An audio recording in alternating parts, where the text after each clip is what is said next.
Yang pertama disebutkan adalah downplagen atau menyuruh melakukan, atau yang di dalam doktrin juga sering disebut dengan istilah Medelik Daderschap.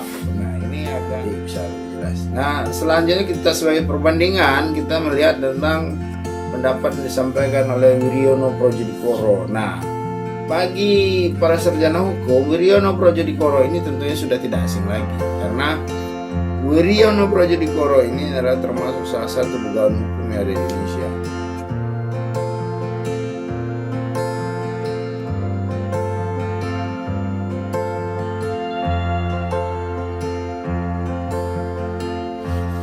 Assalamualaikum warahmatullahi wabarakatuh. Alhamdulillahirrahmanirrahim. Wal akibatul lil muttaqin. Wassalatu wassalamu ala asyrafil anbiya wal mursalin wa ala alihi washabihi rasulillahi ajmain. Pertama-tama, tiada yang pantas dan yang patut kita ucapkan adalah segala puja dan pujian yang milik Allah Subhanahu wa taala. Maka hendaklah kita selalu mengucapkan alhamdulillahirabbil alamin atas segala nikmat dan karunia yang telah diberikan kepada kita selama ini. Yang terkhusus lagi adalah nikmat dan karunia akan iman dan Islam yang sudah ditanamkan, yang sudah digariskan secara turun-temurun di dalam dada kita, dan kita tentu hendaknya berdoa agar nikmat iman dan Islam itu selalu diistiqomahkan di dalam dada kita, sehingga ketika kita kelak menghadap kepada Allah bisa dalam keadaan husnul khotimah dan dalam predikat hamba yang diridhoi oleh Allah Subhanahu wa taala. Tak lupa juga selalu kita sampaikan dan kita mohonkan salawat beriring salam kepada junjungan alam Nabi besar Muhammad sallallahu alaihi wasallam dengan mengucapkan Allahumma shalli ala sayyidina Muhammad wa ala ali sayyidina Muhammad. Mudah-mudahan dengan banyaknya kita bersalawat kepada beliau, Allah izinkan kelak beliau di yaumil mahsyar atau di hari penghakiman, di mana tidak ada pertolongan selain pertolongan Allah dan Rasulnya. Mudah-mudahan beliau bisa menolong kita dan memberikan syafaat untuk memberikan pertolongan kepada kita maksudnya. Dan juga beliau akui kita sebagai umat beliau, sehingga kita mendapat perlindungan dan pertolongan dari beliau. Sehingga amal catatan ibadah kita di yaumil mahsyar kelak bisa menjadi lebih baik lagi.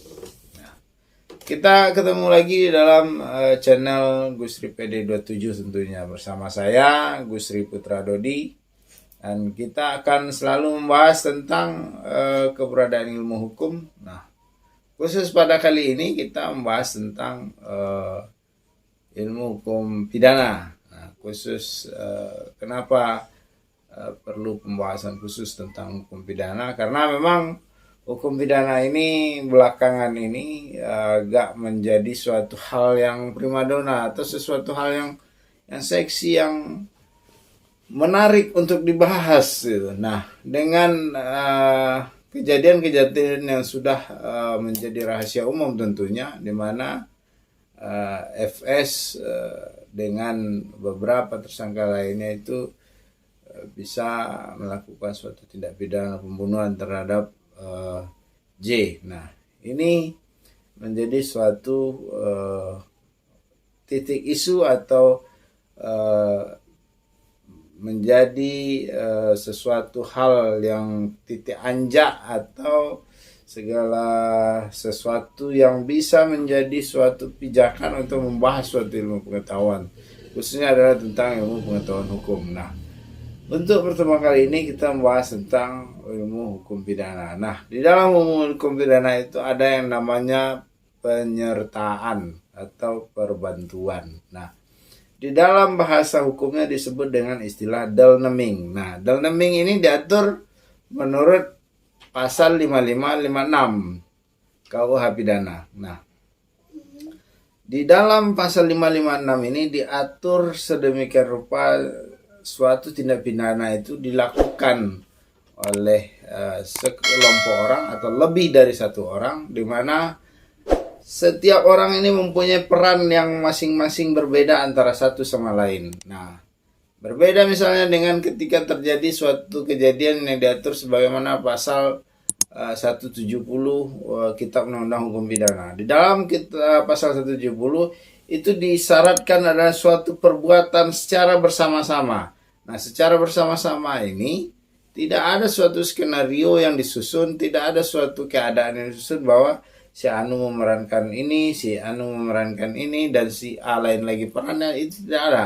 Nah, berbeda dengan Dolneming atau penyertaan ini, menurut Lamintang, nah para sarjana hukum tentu tahu dengan Lamintang ya, karena memang banyak buku-buku yang ditulis oleh Lamintang ini menjadi suatu acuan di dalam belajar ilmu hukum, khususnya hukum pidana. Nah, Lamintang ini memberikan 4 kategori tentang penyertaan di dalam pasal 55 dan 56 KUH pidana tersebut. Nah, yang pertama disebutkan adalah downplagen atau menyuruh melakukan, atau yang di dalam doktrin juga sering disebut dengan istilah medelijk daderschap. Nah, ini agak bahasanya agak-agak sedikit asing ya, asing pula kan, bukan asing, bahasanya agak asing bagi kaum awam.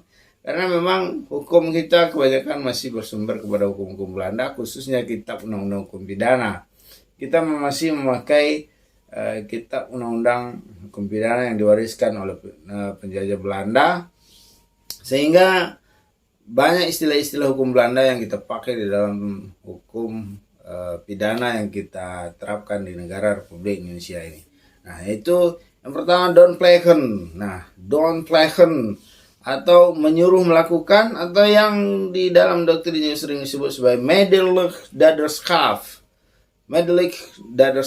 Nah, inilah orang yang menyuruh melakukan. Nah, yang kedua ada medeplegen atau turut melakukan, ataupun yang di doktrin disebut mededaderschap. Nah, yang turut melakukan inilah yang disebut dengan Medeplegen ini ada lagi perannya apa dalam suatu tindak pidana yang dilakukan secara bersama-sama itu. Karena tadi ada disebut dengan downplagen atau si pelaku. Nah, ada yang turut melakukan. Nah, turut melakukan ini mungkin perannya membantu terjadi suatu tindak pidana, misalnya untuk melihat apakah perbuatan yang mereka lakukan ini jauh dari pantauan orang lain, atau misalnya menghilangkan CCTV terhadap suatu tindak pidana yang sedang dilakukan. Nah, ini termasuk kepada medeplegen yang turut melakukan. Artinya turut melakukan untuk mengamankan suatu tindak pidana yang telah dilakukan tersebut.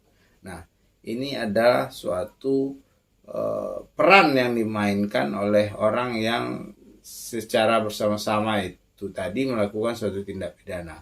Tetapi peran yang masing-masing ini sudah diatur. Misalnya seperti ada yang mencopot CCTV, ada yang perannya melakukan penembakan, ada yang perannya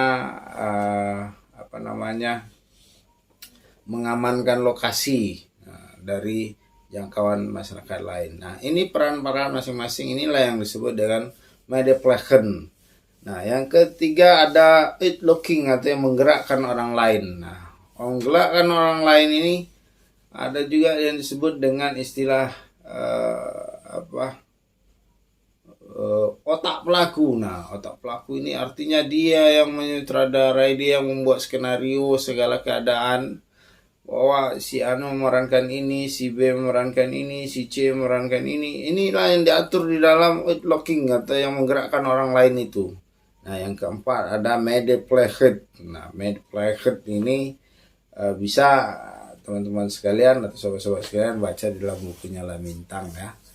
Nanti bisa lebih jelas. Nah, selanjutnya kita sebagai perbandingan kita melihat tentang pendapat yang disampaikan oleh Wiryono Projodikoro. Nah, bagi para sarjana hukum, Wiryono Projodikoro ini tentunya sudah tidak asing lagi, karena Wiryono Projodikoro ini adalah termasuk salah satu pegawai hukum yang ada di Indonesia. Beliau ini adalah mantan Ketua Mahkamah Agung Republik Indonesia pada tahun 1956 sampai tahun 1962. Nah, coba dilihat-lihat lagi kalender atau tahun, kira-kira antara tahun 56 sampai tahun 62, sobat-sobat PD 27 sekalian, itu berada di mana gitu. Karena saya sendiri pada tahun itu belum ada. Orang tua saya mungkin masih kanak-kanak, belum cita-citakan akan ada lahir seorang Gusti Putra Dodi. Nah, menurut pendapat Wiryono Projodikoro ini ada 5 kategori yang dipisahkan di dalam atau dikelompokkan berdasarkan pasal 55 dan 56 KUH Pidana. Nah, di dalam kelompok ini tentunya masing-masing kategori ini mempunyai peran-peran yang berbeda-beda. Nah, seperti yang sudah dijelaskan juga oleh Lamintang tadi, nah kita akan lihat lagi apa yang dimaksud dengan kelompok atau pengelompokan yang dilakukan oleh Wiryono Projodikoro. Yang pertama yaitu yang melakukan perbuatan. Nah, plegen atau dader. Nah, ini yang disebut dengan kalau di dalam pendapat Lamintang tadi disebut dengan domplegen atau di dalam pendapat Wiryono Projodikoro ini dikatakan sebagai plegen atau dader atau orang yang melakukan perbuatan. Nah, yang kedua ada yang menyuruh melakukan perbuatan. Ini disebut dengan domplegen atau medelik dader. Ada juga yang menyatakan otak pelakunya. Nah, dialah yang melakukan semua, mengatur sebuah skenario sedemikian rupa sehingga terjadi suatu tindak pidana tersebut. Yang ketiga ada yang turut melakukan perbuatan. Ini medeplegen, dader. Nah, ini yang turut melakukan, sama dengan pendapat dari Lamintang. Yang keempat yang membujuk supaya perbuatan itu dilakukan, locker. Ini ada istilah yang digunakan oleh Wiryono Projodikoro. Yang kelima ada yang membantu perbuatan, medeplegit, medeplegtik. Nah, inilah peran masing-masing atau apa yang diatur di dalam istilah hukum dalneming atau penyertaan dalam suatu perbuatan pidana yang diatur di dalam pasal 55-56 KUH Pidana. Nah, mudah-mudahan apa yang disampaikan ini ada manfaatnya buat sobat-sobat sekalian. Paling tidak menambah suatu khasanah ilmu pengetahuan dari yang awalnya tidak tahu menjadi tahu, dari yang sudah tahu menjadi lebih tahu, dan dari yang lupa, yang sudah pernah tahu tapi lupa menjadi ingat kembali. Nah, inilah dalneming. Nanti kita mungkin akan juga bahas apa itu konkursus, ada juga lagi summon law, banyak istilah-istilah dalam hukum pidana yang perlu pencerahan, yang perlu dibahas, dan yang juga bisa memberikan sedikit informasi kepada teman-teman sekalian. Mudah-mudahan apa yang disampaikan ini ada manfaatnya, dan seperti biasa saya selalu sampaikan di dalam video pembelajaran saya bahwa apa yang saya sampaikan ini bukan kebenaran mutlak, tapi adalah hasil pembacaan yang saya lakukan terhadap literasi yang ada, sehingga sobat-sobat sekalian juga jika ingin membandingkan apa yang saya sampaikan dalam video ini, silakan dibaca di dalam buku yang ada, atau yang tidak ingin bagaimana bisa menjadi seorang. Demikian, mudah-mudahan ada manfaatnya, karena menurut Rasulullah SAW sebaik-baik manusia ada yang bermanfaat bagi orang lain. Mudah-mudahan kalau menurut sobat-sobat sekalian apa yang disampaikan ini ada manfaatnya, silakan di like, komen, dan subscribe, dan perlu disebarluaskan melalui media sosial sobat-sobat sekalian agar hal ini bisa menjadi suatu pembelajaran. Wassalamualaikum warahmatullahi wabarakatuh.